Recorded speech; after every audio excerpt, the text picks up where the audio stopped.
Okay, listen up. Right after today's digital life hack, we've got a weekend call from the Kim Commando Show. You're going to love it. You've probably heard that whatever you share online stays online forever.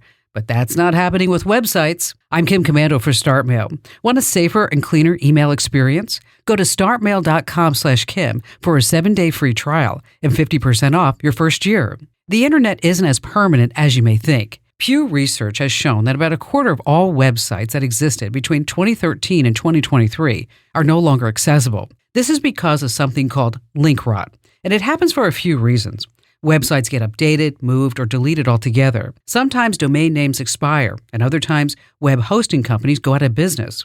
Want to make sure that your website doesn't vanish into digital dust? Archive it on the Internet's official Wayback Machine at archive.org. Just enter the URL of the website that you want to save, click the Save Page button, and the Wayback Machine will archive it for you. The address again, archive.org. Enter to win a brand new iPhone right now at winfromkim.com. Staying true to my promise, I've got an exceptional call for my weekend show, the Kim Commando Show, just for you. Bill in Big Fork, Montana. I think mine's pretty simple, but I was, first of all, I'd say I'd rather read your daily column than the front page of any newspaper, just so you know. It's much more entertaining. But under tech news a week or so ago, you had the Google app in settings, and there's 8 sub-settings in there, and 2 of them don't make sense to me. Yet again, a 13-year-old kid programmed this when I bought it 3 or 4 years ago. But it says local network off position and cellular network and the on position. Now, of course, local, I'm not sure what, everybody's got a network and everybody's got cellular data, but why is this different than the companies that I use to provide those services? All right, well, let's talk about it. Let's start at the cellular data, okay? What that means is that if you want to use the Google app or any other app when Wi-Fi is not available, it's not there, it's not good enough, is that you can turn on cellular data, so it's going to use your cellular network instead of Wi-Fi.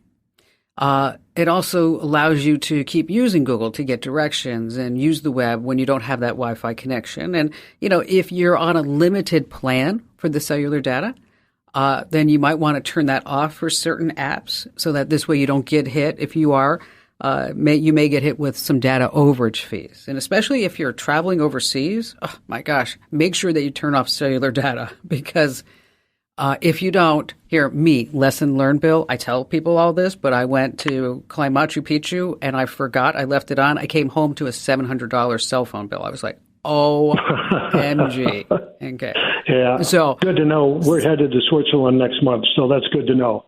Oh, yeah. Turn that bad boy off. Okay.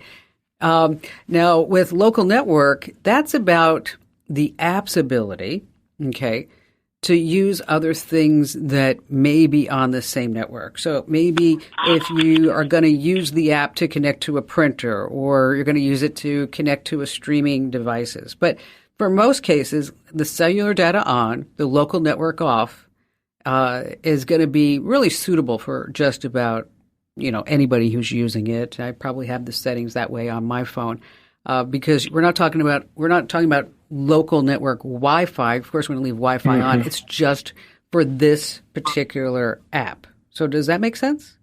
It does make sense. Okay. That explains it. I appreciate it. All right. And Bill, thanks for getting our newsletters because I think everybody in the universe should get our newsletters. Don't you agree? I agree, and it's worth a little giggle every morning.